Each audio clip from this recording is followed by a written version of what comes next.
शंकर में मंदिर में जाकर हम भगवान शंकर को जल चढ़ाएं तो खड़े होकर चढ़ाएं कि बैठ कर चढ़ाएं।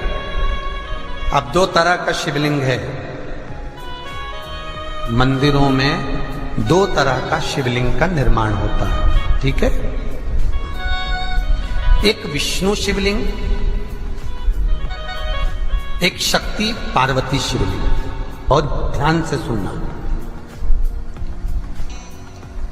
दो तरह का शिवलिंग मंदिरों में होता है, दो तरह का शिवलिंग मंदिरों में होता है, समझ लेना बहुत अच्छी तरह से। एक शिवलिंग वो होता है जो जमीन पर डायरेक्ट जलाधारी रहती है, शिवलिंग रहता है, ऐसी जलाधारी पूरी की पूरी, और शिवलिंग जमीन पर रखा रहता है, भूमि पर रखा रहता है, डायरेक्ट जमीन पर।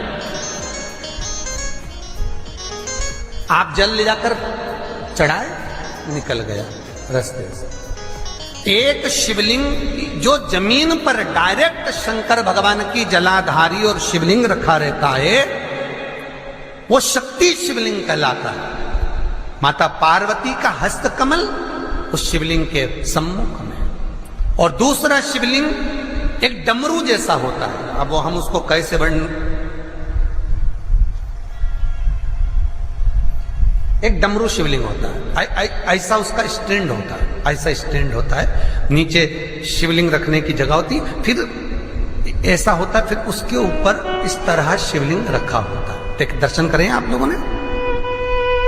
अब फिर इसके ऊपर शंकर भगवान का शिवलिंग रखा होता है, ठीक है। इस तरह का जो शिवलिंग होता है, एक डायरेक्ट नीचे रखा हुआ शिवलिंग और एक भगवान जो नीचे डमरू जैसी आकृति होती है, इस पे जो डमरू जैसा जो भाग बना होता है, ये भगवान विष्णु का हस्तकमल है, और ऊपर का जो भाग है वो भगवान ब्रह्मा का हस्तकमल है। इसको विष्णु शिवलिंग कहते हैं।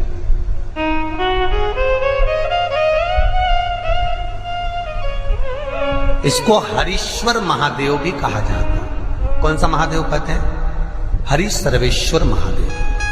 हरीश्वर महादेव भी कहते हैं, हरि सर्वेश्वर भी कहते हैं। तो डमरू जैसा जो शिवलिंग का निर्माण हुआ है मंदिर में, अगर शिवलिंग ऊंचा है, शिवलिंग थोड़ी सी हाइट पर है, ऊंचाई पर है, और डमरू जैसा भाग फिर उसके ऊपर जलाधारी के बाद शिवलिंग निर्माण किया गया है, तो वो विष्णु शिवलिंग कहलाएगा, वो हरीश्वर शिवलिंग कहलाएगा, वो हरिवंश शिवलिंग कहलाएगा, हरीश्वर कहलाएगा।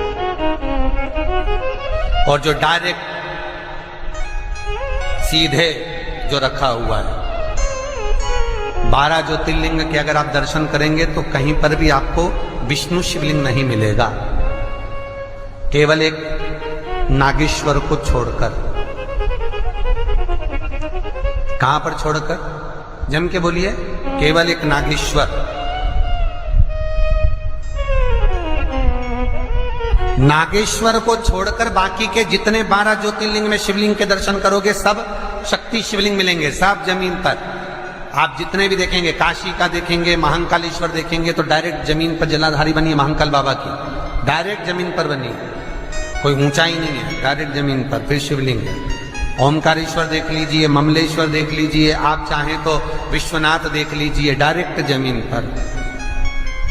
सोमनाथ देख लीजिए, डायरेक्ट जमीन पर। केदारेश्वर देख लीजिए, डायरेक्ट जमीन पर। भीमाशंकर, वैद्यनाथ, डायरेक्ट। आप वैद्यनाथ जी के लाइव प्रसारण कभी चालू कर देखना, डायरेक्ट जमीन पर, डायरेक्ट। तो जितने भी शिवलिंग